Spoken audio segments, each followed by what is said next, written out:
Welcome to Weather and Ag in Focus. I'm Justin from the Lakes, filling in for Bridgette today. Bridgette's out She's on playing assignment. hooky on assignment. She's on assignment, is what I was told. Please. I think she is. Yeah. Thanks for joining us in your afternoon today. Obviously, you have Dean Wysocki here. Addison doing all the controls. And as yesterday at this time, the weather is beautiful, beautiful, beautiful. Isn't it? Dew points are super low, like in the 40s. It's beautiful. Yeah, it's. I wish we could do our show from outside. Honestly, it is a gorgeous one out there. Now we started off the morning nice and pleasant. A lot of 40s across the area this morning. One of the cooler mornings we've had. That's a sign that fall's not far away when you're starting to get these mornings in the 40s. And we're currently in the 70s, and we're going to make it up into the low 80s today with winds out of the southwest about 5 to 15. And then tonight, we're going to see a weak weather system coming in from the northwest that will increase our clouds. And we'll also see a chance for showers, maybe a thunder shower out of that after midnight, between about midnight and 6 a.m. Slight chance. Again, this is not going to be anything widespread, but we should see a little bit with lows in the low 60s. And then tomorrow, behind that system, the winds pick up out of the northwest, a little breezy, but still mild, mid-80s, and we'll stay in the mid-80s Friday. Then as we head into the weekend, this is, I think, weekend number 9 in a row where we've had nice weather on the weekends. Now, nice is all relative, depending if you're a farmer. Nice would be a wet weekend, but another dry weekend with temps in the low to mid 80s Saturday, Sunday. There's a potential of a slightly stronger system coming our way on Monday.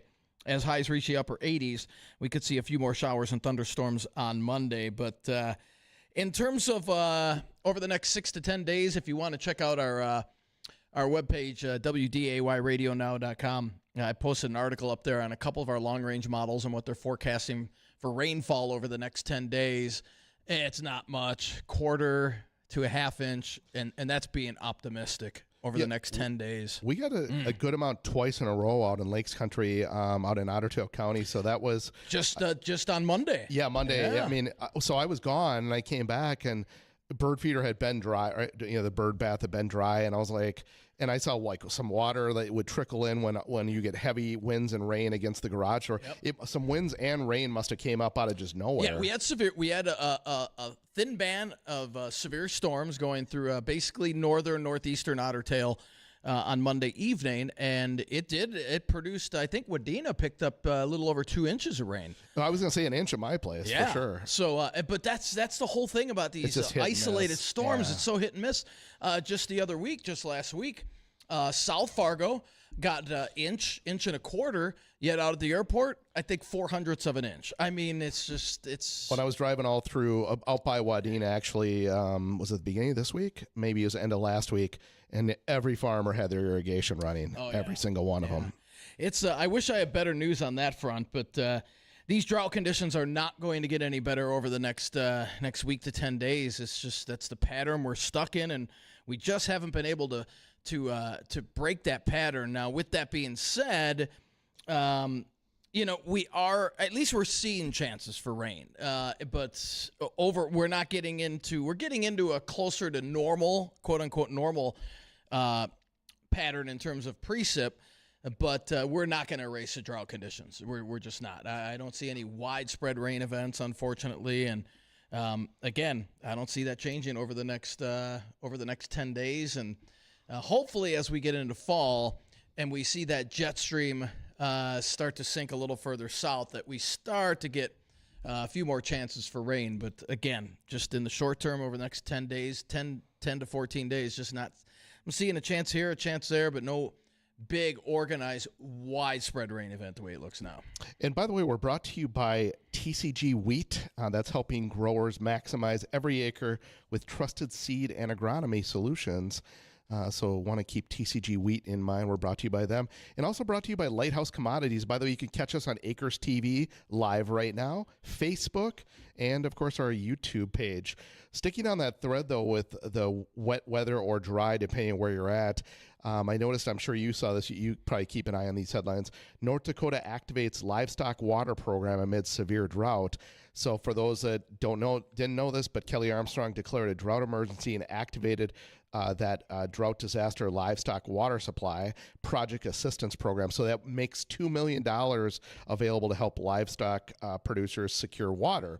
And it says here, according to the U.S. Drought Monitor, nearly all of North Dakota, with an exception of a part of Dickey County, is rated abnormally dry or experiencing moderate to severe or even extreme drought, so forth. I'm sure you've heard about this, and you were kind of nodding. Yeah, that's good news. It is good news. It's unfortunate that it has to get that bad, where the governor has to enact that, but it's just been, and again, we're not the only ones. This goes into Minnesota, out into the Rockies. In fact, Lake Mead, which supplies a lot of power around the Hoover Dam area, they're at record lows in terms of the lake levels out there. So we're not the only ones suffering in these extremely dry conditions. Now, give us a preview of, the last time I was here is probably a few weeks back at least, and you were going to have on, you were going to talk about the LRC. LRC rather, the next day.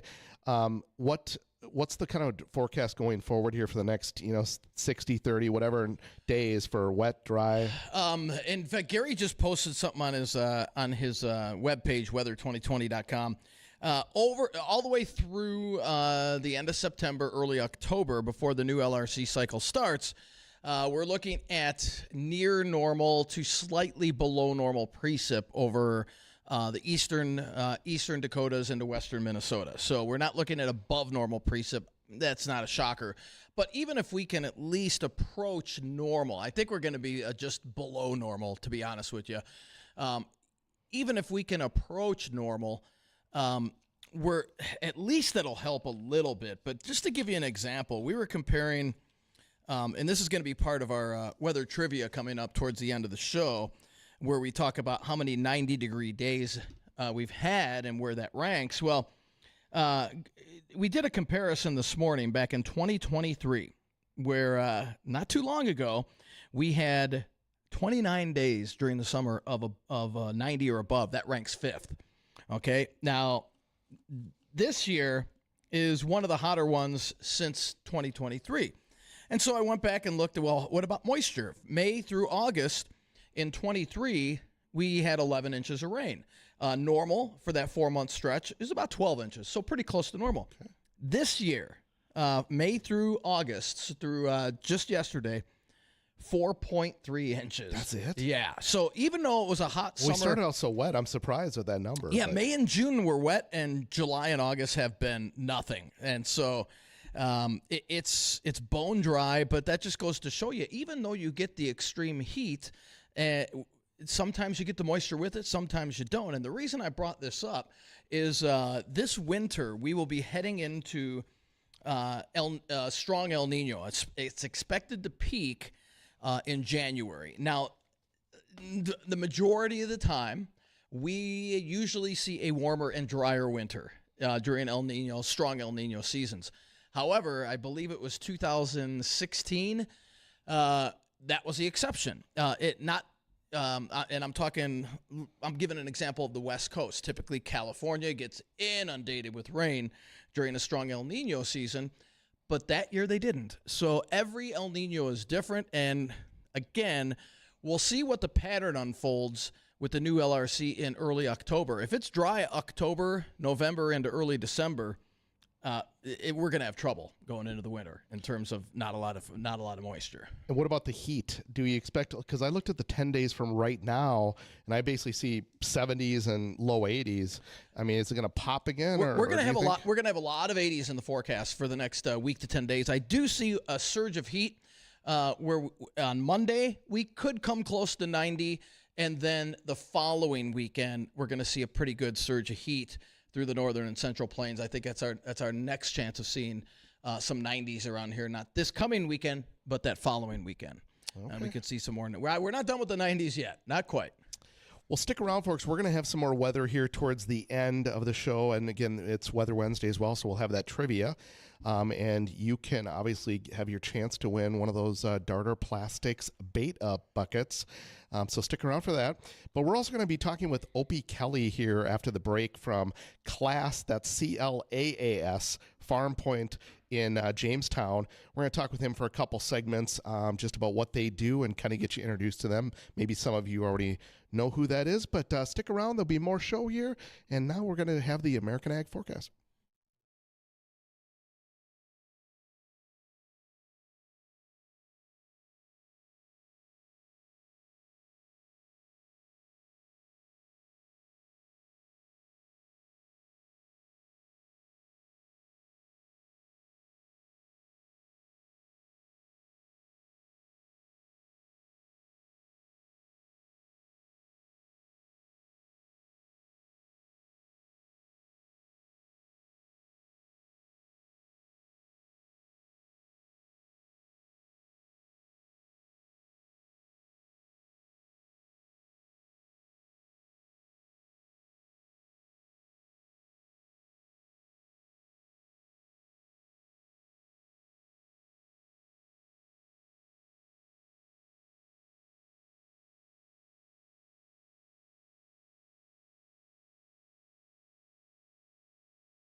Welcome back to Weather and Ag in Focus. Thanks for sticking around, folks. Justin from the Lakes Country sitting in for Bridgette today. Dean's here as well. It's about 23 after, and we're still waiting on our guest to join here. That's going to be Opie Kelly from Class Farm Point. We'll talk with him in a little bit, but also we are brought to you by JLA Insurance, and you can call us on that phone line 701-293-9000. Get the coverage that fits your operation. Call Nate Thorsrud at JLA Crop Insurance today. And so going into, we were talking about before the break, the drought stuff, and I found a couple interesting articles, not only about and by the way, I meant to mention on that too. We were talking about the water. I'm just finding, here we go. The livestock water program that Kelly Armstrong enabled. If you do, or you do want to be a part of that, right, and made $2 million available right away to livestock producers, you can call 701-328-4959. That's the Department of Water Resources. But it's 701-328-4959. And again, you livestock producers may want to reach out and while the money's available. And apparently from what he said is that is going to be immediate relief. So this is going to be hopefully tied up in months and months of trying to go after somebody on that. But no, I was looking up something about South Dakota. So interestingly enough, South Dakota is, there was a headline that I caught here about the essentially the dry fields there, right? So continuing on the drought theme, are stifling the corn yields, right? While Ohio, on the other hand, as you know, Dean, battles excess water. And so I was reading into this article, and essentially what they had forecasted for the yields right now are 149.09 actually, whereas the yields last year were 174.18 for the corn. So quite a bit down right now. But surprisingly, though, the soybeans are being a little more hardy. That's what this article goes into. And this is on agweb.com, folks, for everybody that's listening. But essentially, they had done some checks in the field, and he said more than once, that this is a gentleman named Chip Flory from AgriTalk, or he's an AgriTalk host, and he was saying, more than once I'd see 5 or 6 ears missing in a 60-foot row of corn. But he said, the cold temperatures in the early season, and what we talked about, too much heat during pollination, have played major roles limiting that corn. So that's in South Dakota. But what I found even more interesting than that is, so I'm looking at the August WASDE report. This is on proag.com. And they're saying, and again, obviously that was South Dakota, so this is talking about the whole country. But it says they're saying corn production was raised slightly to 16 billion bushels on a projected yield of 180. And they're saying it could be the second largest corn production harvest on record. For the country? For the country. I find that hard to believe. Yeah, with all the drought conditions that we've had, especially in... That surprises me. It surprised me too, but I mean, I know that there's been droughts in other parts too, but yeah, they think the yields and the production overall is going to be the second largest. Again, that's what they think right now. That could change. Then they said soybean production also moved higher. We talked about that a second ago too, because even in the dry conditions in South Dakota, they're finding that the soybeans are a little more hardy. But yeah, that soybean production as a country, though, is moved higher. They're looking at 4.52 billion bushels. And let's see, last year, I'm looking here if they gave a number for last year. But anyway, the rest of the stock productions for this year were going to be 10 billion bushels from the July report. And anyway, they still think it's going to be good for soybeans as well. So interesting couple things there. One other thing I found too, and just talk about this for a second, just kind of switching gears here. Not sure, you veterinarians out there or people might have heard this that are dealing with, any sort of vet issues with cattle or otherwise. This was an interesting one. It's a free speech thing out of Texas, believe it or not. A guy named Cattle finally have free speech. Yeah, it's about time. It was, but it surprised me because this is a veterinarian. He's now retired. He's disabled. He's a veteran. His name's Ron Hines. Was hounded for giving online animal health advice rather. And no one ever complained except the state. That's the title of the article. It's on agweb.com. Interestingly enough, though, so just to summarize this article and it's funny, I'll read you this first part here.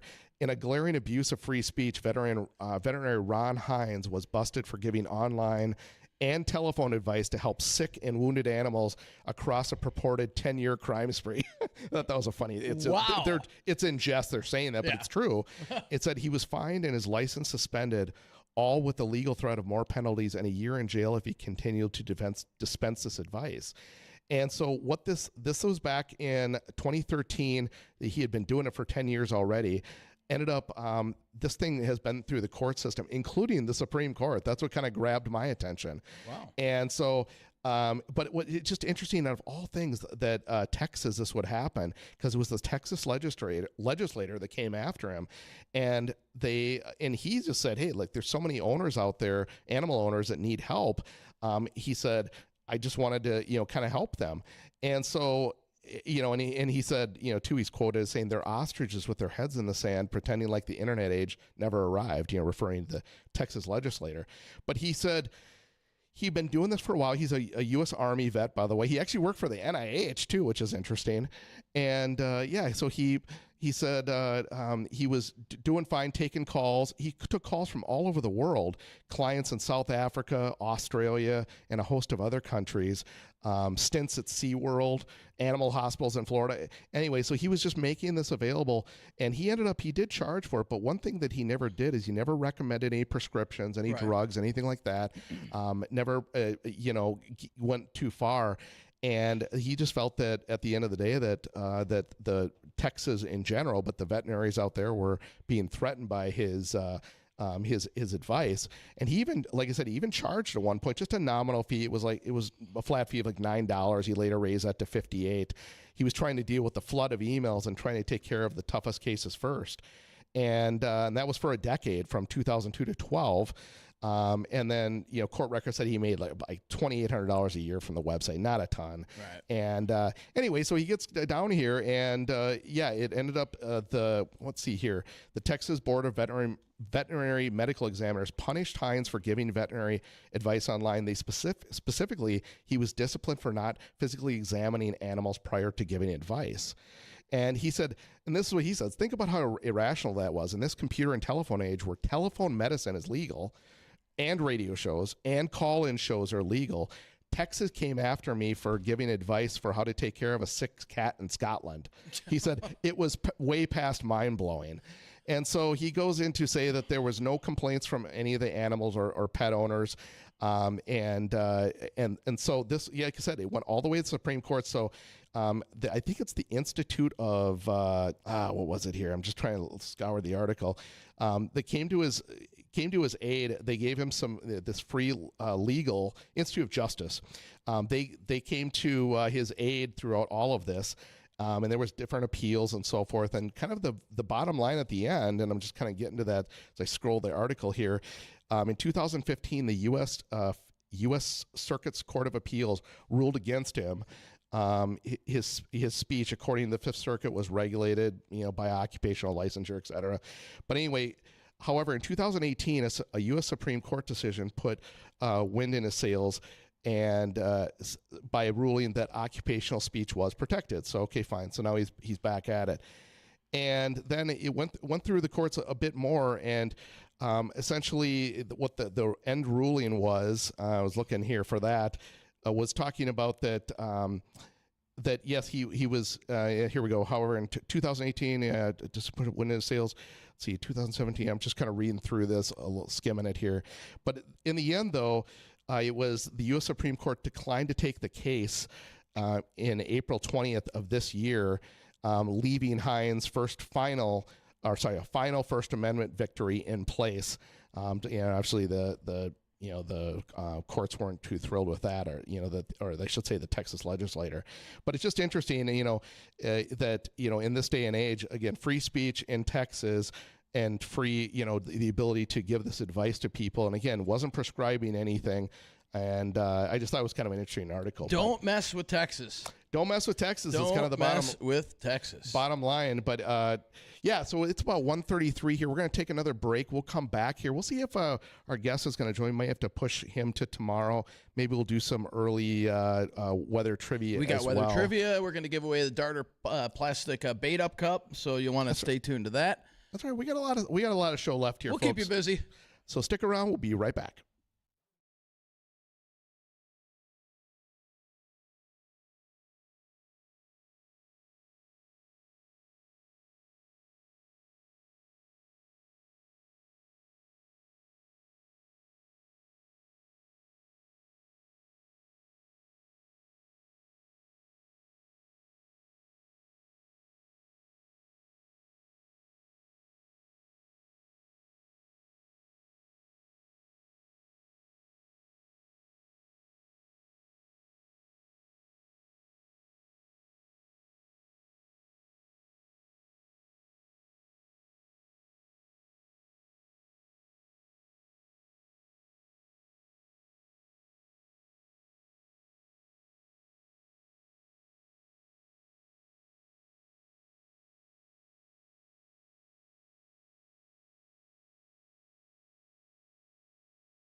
Welcome back to Weather and Ag in Focus. It's about 1:39 here. We're continuing on with the show. We're going to probably do the weather trivia here a little earlier than we planned, but it's that day, of course, Weather Wednesday trivia for our bait up, sponsored by Darter Plastics. No more bulky, leaky bait buckets or dunking your hand into an ice water for bait. You can even replenish stale, low oxygen water without the loss of live bait. And that's from Darter Plastics. So, Dean, what do we have for the weather? You said it's, I was asking him, I said, well, I don't want to give people a chance to look at it. He's like, you're not going to be able to find this. Yeah. Well, we talked about it, so if you were listening carefully, I bet I could find it. Yeah, if you were listening carefully, you will. You might be able to answer this. Okay, so today's Wednesday weather trivia for the chance to win Darter Plastic Bait Up Cup 701-293-9000. Caller, the first caller with the correct answer, and the question is: so far this summer, Fargo has has received 24 days of 90-degree temperatures or hotter. Where does that rank? What place are we in? So again, we've had 24 90-degree temps or hotter so far this summer. 24 days. Where does that rank? 701-293-9000. Again, so far we've seen 24 days of 90-plus degree temps this summer, and this goes back starting in May. And what place are we ranked at right now? All right, looking at a couple callers here. Dean, we're going to click on the first one here. Welcome to Weather and Ag in Focus. What do you think there on Dean's question? I believe it's third. No, it is not third place. But, all right. But good guess. Good guess. We'll try another one here. All right, caller, you're on with Weather and Ag in Focus, and what do you think for Dean's question there on the ranking? Is it 11th? Oh, come on, really? All right, you were listening this morning then, weren't you? Well, I could have swore they just had it on the show prior to this one, or maybe it was this one. I just remember hearing it while I was driving earlier. Good for you. Well, see, you were listening, so that's good. Yeah, 11th place. Now... let's see. We're 2 away from 8th place, which is 26. And I think we'll get 25. Whether we get 26 or not, that's a little in question. I don't think we're going to get to what we had in 2023, where we had 29 days. That was 5th place. Overall, number 1 was back in 1988, where we had 39 days of 90-plus temps. And can we get your name? It's Lori. Lori, congratulations. And do you fish a lot, or? My husband does. Perfect. Well, this will be a nice gift for him then. Excellent, Lori. Well, we're going to put you on hold. Addison will get all the pertinent information from you. And then again, congratulations. 11th place is where we're sitting at right now. Awesome. Well, Congrats, Lori. That's awesome. Let's see here. I thought that might take a little longer, but that just shows you how smart our listeners are, because you had to be listening. Well, was she listening to this show or earlier today? What's that? Do we determine that? Was she listening earlier today, like on another show? I did say it earlier. I slipped it in, but we had gone over this on our other shows on both stations here early this morning about how this ranks, and can we get in the top 10? I mean, if it's this hot, you might as well go down in the top 10, which I think will come close. If we get one more, we'll be in the top 10, and I think we'll achieve that. We'll achieve that. It's been unfortunately, it's been, as we all know, a dry summer as well. In fact, just some of the stats. I'm going to go over some more stats here. We said earlier, since May, the start of May, we've picked up 4.3 inches of rain. That's it. Now, in May, we had 1.09 inches. Normal is 3.09. In June, we had 2.5 inches. Normal is 4 1/3.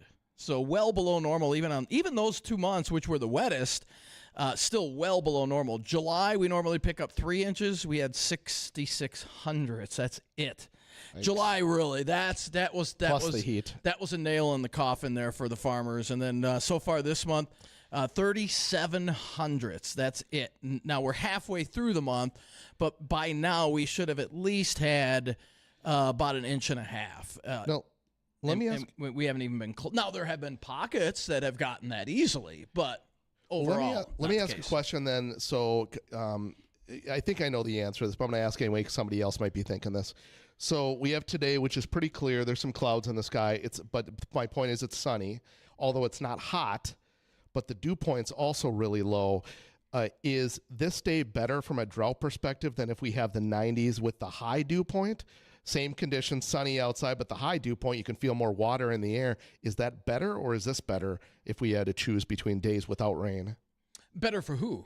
Farmers. Yeah. Doesn't matter. I mean, dry is dry. You're going to get... But you know what I mean? I'm thinking water in the air, that's better than... Today is a better day than the 90s due to the fact you get a lot more evaporation out of the corn Sure. sweat, we call it. During those hot days, you're going to get a lot more evaporation. That's going to take more moisture out of the plant. So today would be a much better day than a hot and humid day where you're getting a lot more. Because I'm just thinking evaporation. like dry with the dew point, things tend to get crisp too.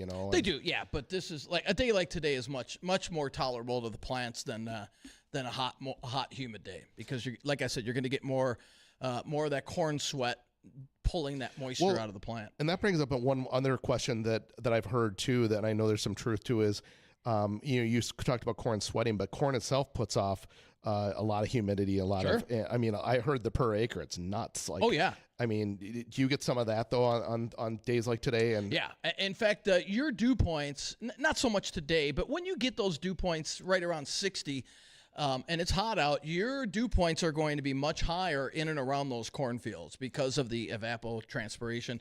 You're getting the corn sweat. You're getting higher dew points in and around the cornfields. So somebody said, man, it feels much more humid out in the farm than it does in the city. Honestly. And that's true. I do a lot of biking, and I'll be biking out in the middle of farm fields, right? Mm-hmm. And I'll notice it when I'm going by. I'm like, wow, is it humid all of a sudden? Yeah, it's much different, out in the farm than it is in the city. Okay. But in the city, you get, and this is, kind of with all the concrete that reflects, that absorbs the heat. So you're going to get the heat island effect, is what they call it. So a lot of times in these bigger cities with a lot of the concrete, you'll get what's called the heat island effect, and you'll get very hot temperatures in and around the core of the city, but you won't have the humidity with it like you would out on the farm. So, well, I will say this. I know I asked Bridgette a few weeks back when I talked to her about some of the corn. I was seeing the ends of it dry down, and she had said sometimes that's because of the soil at the end or irrigation's not hitting it. But I see actually now larger spots of corn drying down already. So I don't know if that's because of the drought, but it's happening, not just on the ends. Unfortunately, yeah. I mean, when you're only looking at 4 inches of rain since May, I wish we had better news. And droughts are usually expanding or contracting, and our drought, unfortunately, in our area is expanding. It is contracting down in areas of the Central Plains into the Great Lakes and somebody asked me, why are they were in drought conditions, a little over a month ago. Much of Nebraska, Iowa, Illinois, Ohio, Indiana, Ohio, they were all in drought conditions. But what happened was this heat dome, and you get these thunderstorm complexes to ride on the edge of that heat dome. And that heat dome, which was up north, has shrank and kind of collapsed a little bit south. So now the Central Plains are right on the edge of that heat dome, and you're getting these thunderstorm complexes almost daily to ride along that heat dome, and thus that broke the drought conditions in the Central Plains, in parts of the Central Plains, into the Great Lakes. So they've been the beneficiary, almost too much rain in parts of Indiana and Ohio, unfortunately. Okay, well, we're going to maybe take one more break here. We'll be back with some headlines. We're going to, by the way, have to reschedule Opie Kelly from Class Farm Point. I was kind of excited to talk to him because they kind of have some of the farmers out west know, I think, kind of a niche where they come to you, essentially, is what I was looking at on their website, doing a little research prior to the interview, versus you having to bring your tractor and your equipment to them. So we'll get them rescheduled, but we'll come back with some headlines here and wrap up the show. Go nowhere.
Welcome back to Weather and Ag in Focus. We're going to go quickly here. Wanted to get in a couple more headlines before the end of the show, and then we're going to talk with Dean as well. You want to go right now? Let's get weather. Let's get weather He'll first. Give you the here. wrap up your forecast. Yeah, we've got a beautiful afternoon. Hopefully you can get out and enjoy it. There's a little breeze, but not much out of the southwest. We've got a mix of sun and clouds. We'll top out in the low 80s today. Really an ideal day. I know we need the moisture. Ideal for many would be if we could get a widespread 1 to 2 inches of rain, but unfortunately that's not in the cards. 83 today with those southwest winds about 5 to 10. And then tonight we will see a weak weather maker come through the area. That will give us a few showers and thunder showers. Keyword is few. We're looking at a tenth of an inch of rain. That's about it. Maybe a quarter inch. And again, timing on that between midnight and 6 a.m. Low 60s tonight, and then breezy northwest winds tomorrow under partly cloudy skies, 86. We'll stay in the mid-80s on Friday. The weekend, temperature-wise, looking really nice, low to mid-80s, and then another chance of some scattered showers and thunder showers as we head into Monday. And this weather has been brought to you by the Hot Tub and Sauna Store. Discover the wellness you deserve at the Hot Tub and Sauna Store in West Fargo. I'll tell you what, I just got a brand new Caldera spa installed at my house, and nothing beats sinking into that after a long day of work, having to deal with Addison and Jay and all these other yahoos around here. It's nice to be able to sink into that hot tub for pure comfort. Super efficient energy use and easy saltwater maintenance. That's key. Just imagine coming home to that every night. And for other health benefits, try a Findlay sauna. You can train, detox, and truly relax right at home. The Hot Tub and Sauna Store. Stop by today next to Costco in West Fargo. He's not doing the read anymore. I can turn his mic off. Well, I know what you mean about Addison. One afternoon in here, Dean, and I need the hot tub for the rest of the day. All right, so this is just going to be me for the rest of the show because both the hosts have lost mic privileges. And he really did shut off our mics, folks, to be clear. Yeah. One last headline here before we leave. I was, kind of going along with we were talking about the corn production or lack thereof, the yield in South Dakota because of the drought, but the overall in the state's good. Came this article from Brazil. So Brazil crop concerns could provide support for U.S. corn. Market analyst says the weather challenges in South America could push commodity prices higher in the U.S.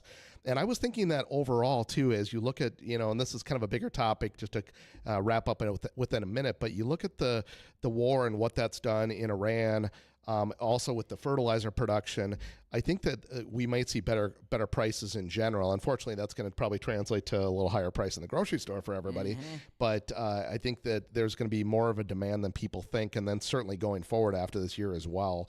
But this one in Brazil, though, Jeff Peterson with Heartland Farm Partners says some parts are facing abnormally wet conditions.